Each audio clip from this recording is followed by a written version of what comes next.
So let's go to the third module flow, evading IDS. Previous sections helped us to understand IDS, IPS, the roles and functions, how they protect your network from intruders, and the various IDS solutions available. Even though IDS thought attempts to breach the network security, attackers can still evade IDS. This section here explains various ways in which attackers evade IDS. So number one, insertion attack. So insertion is the process by which the attacker confuses the IDS by forcing it to read invalid packets. To understand how insertion becomes a problem for a network IDS, it is important to understand how the IDS detects attack. It employs matching algorithms to look for specific patterns of data in a packet or stream of packets. For example, it might search for the PHF string in an HTTP request to PHF common gateway interface attack. If the attacker sends PHONEYF, the IDS will accept, but the victim might reject ONEY and the final string will be PHF.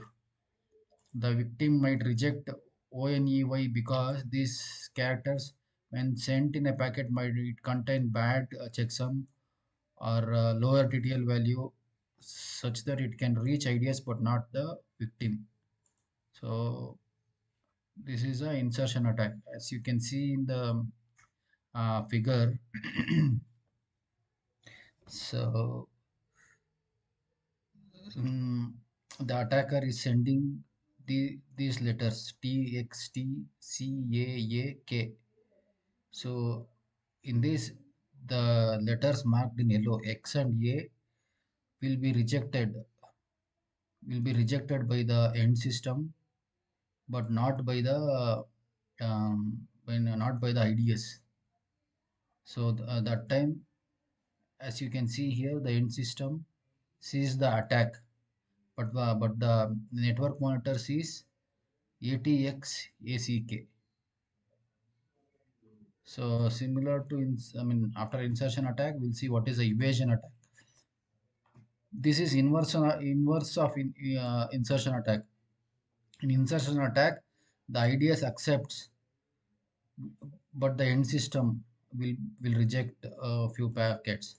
Here, end system can accept a packet that an IDS rejects. In insertion attack, IDS is less strict, but here it is too strict. One example of evasion attack is when an attacker opens a TCP connection with a data packet. Before any TCP connection can be used, it must be opened with a handshake between two endpoints of the connection. An essential fact about TCP is that handshake packets can themselves bear data. The IDS that does not accept the data in these packets is vulnerable to an evasion attack.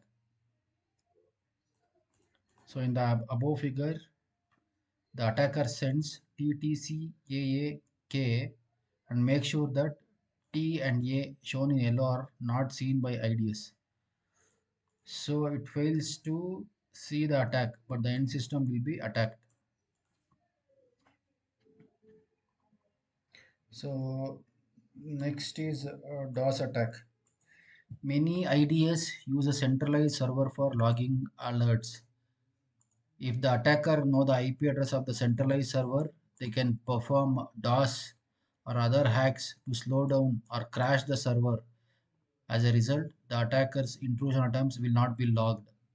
Using this evasion technique, an attacker can cause the device to lock up, causes personnel to be unable to investigate all the alarms, causes more alarms that can be handled by management systems such as databases, etc.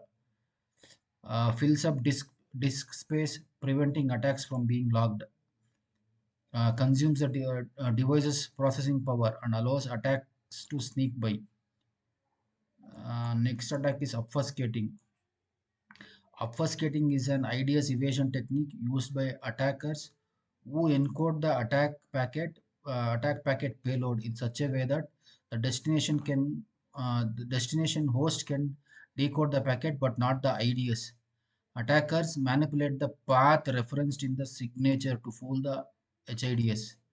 Attackers can encode attack patterns in Unicode to bypass IDS filters, but be understood by an IAS web server. IAS, Internet Information Services. Polymorphic code is another means to circumvent based IDSs by creating different attack patterns so that attack does not have one unique detectable signature.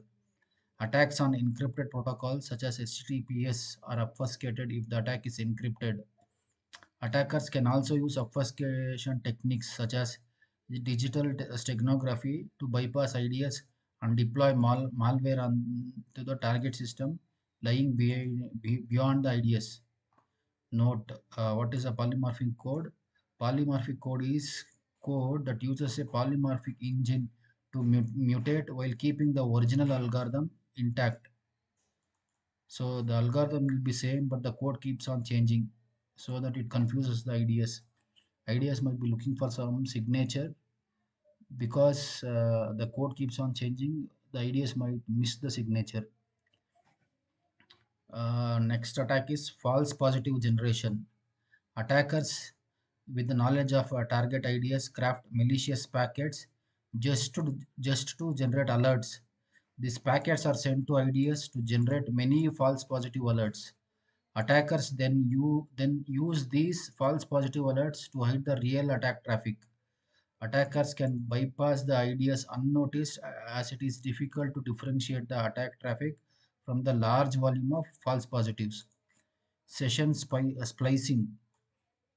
Session splicing is a technique used to bypass the IDS where an attacker splits the attack traffic into many packets such that no single packet triggers the IDS.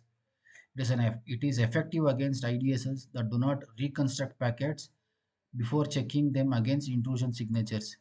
If attackers are aware of a delay in the packet reassembly at the IDS, they can add delays between packet transmission to bypass the reassembly. Many IDSs stop reassembly if do not receive packets within certain time.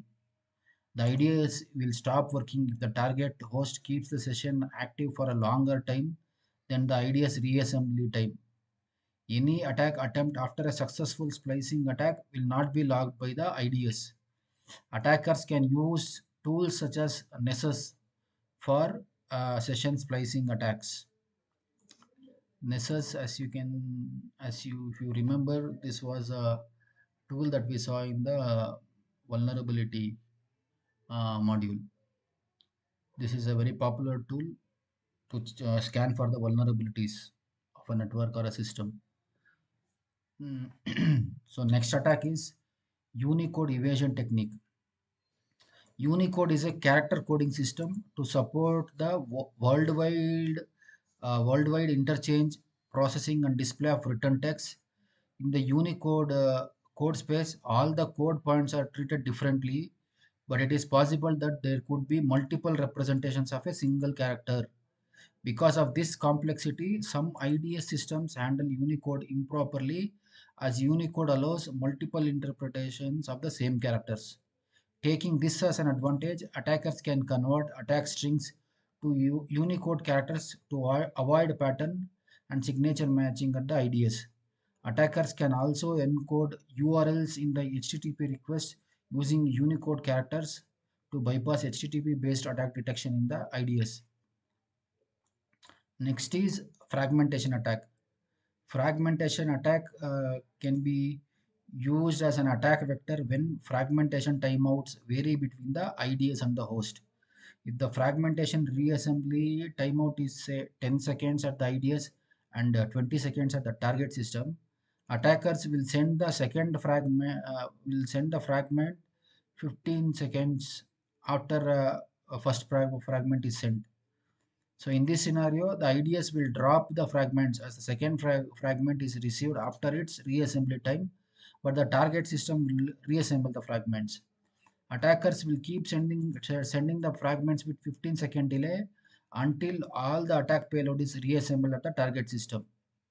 A similar fragmentation attack works when the IDS timeout exceeds that of a victim. So here you can see the diagram of a next attack, which is called as overlapping fragments. So an IDS evasion technique in which attackers generate a series of tiny fragments with overlapping TCP sequence numbers. So in the above figure, the attacker sends frag 1, frag 2, frag 3, frag 2 gray, frag 3 gray, and frag 4. So here frag 2 and the frag 2 gray contains same fragment offset and length are same, but the payload will be different for both these fragments. Similarly, frag 3 and frag 3 gray contains fragment offset and length with different payload. So when the Windows assembles these fragments, it will assemble as fragment 1, 2, 3, and 4, whereas Cisco IOS assembles as fragment 1, fragment 2 gray, fragment 3 gray, and fragment 4. So time to leave attacks. These attacks require the attackers to have a prior knowledge of the topology of the victim's network. This information can be obtained using tools such as traceroute, which give information on the number of routers between attacker and the victim. IDS and victim machine might be running on different machines with different TTL values. For example, attackers breaks the malicious data packet into three fragments, sends fragment 1 with TTL set to higher value. It is then received by victim and IDS. Then the attacker sends fragment 2 with the false payload and a TTL value of 1, which is received by IDS. However, the victim will not receive it because the router discards it, assuming there is one router between attacker and victim and the TTL value is reduced to 0. So next the attacker sends fragment 3 with the correct payload and the higher TTL value, which enables it to reach IDS and victim. After receiving third fragment, the IDS performs a TCP assembly on the fragments 1, 2, and 3, and the victim waits for fragment 2. Finally, the attacker sends fragment 2 with a valid payload. The victim, after receiving fragment 2, reassembles fragment 1, 2, and 3 and gets the attack code embedded in a malicious payload. Here, the IDS has only fragment 2 as it has already reassembled the fragments and the stream has cleared.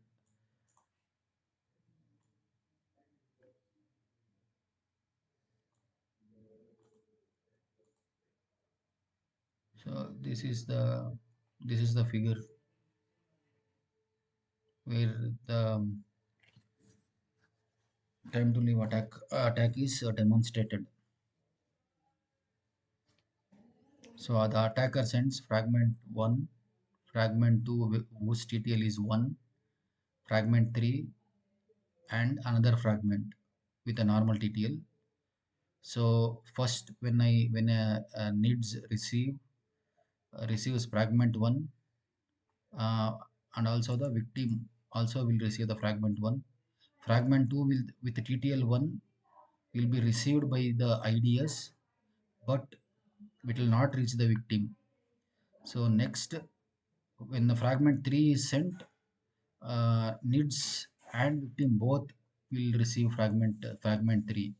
Here, so IDS has received all the fragments, but the victim has received only fragment 1 and 3.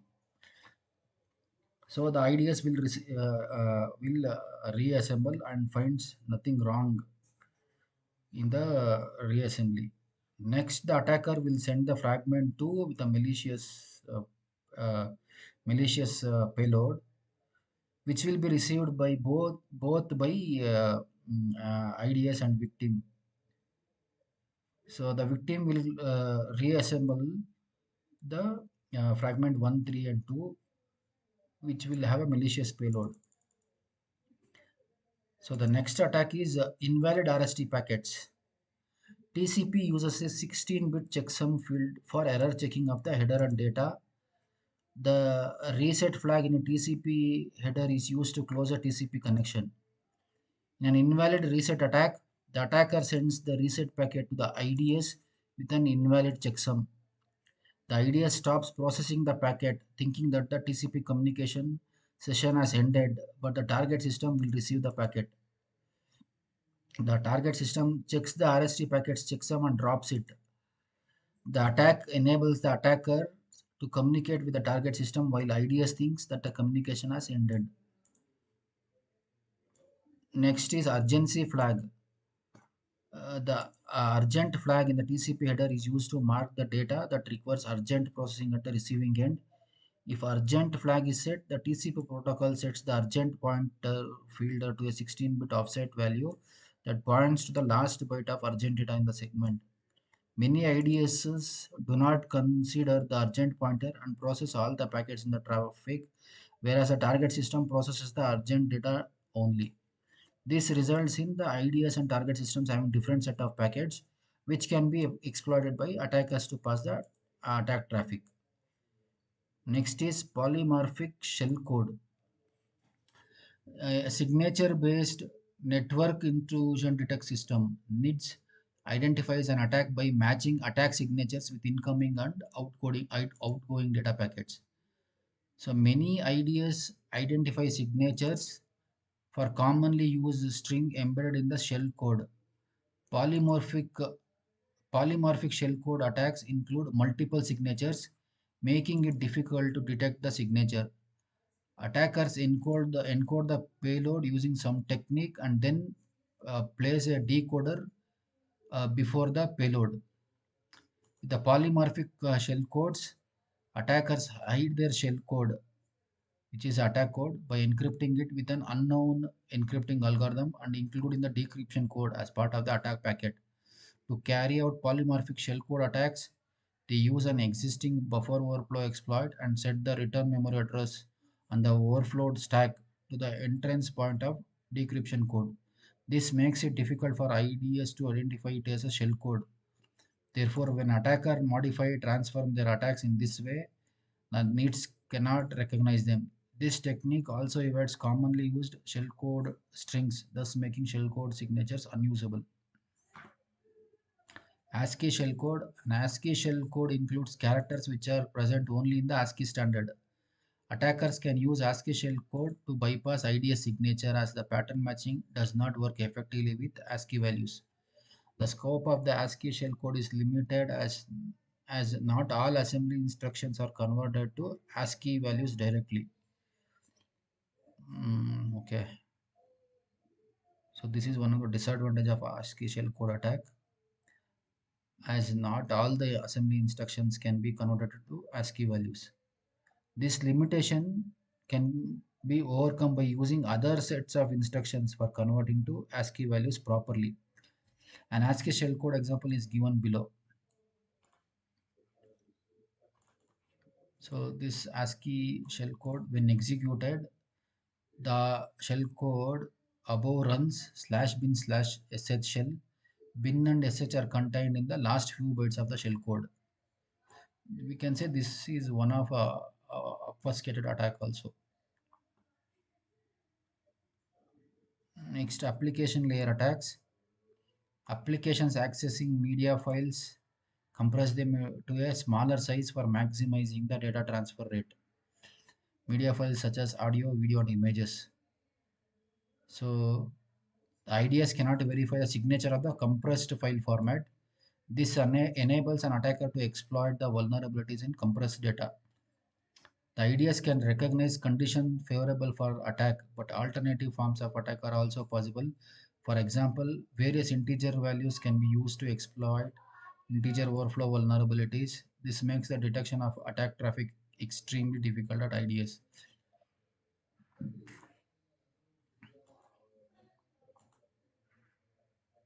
Desynchronization attack, reconnection synchronization, post connection synchronization.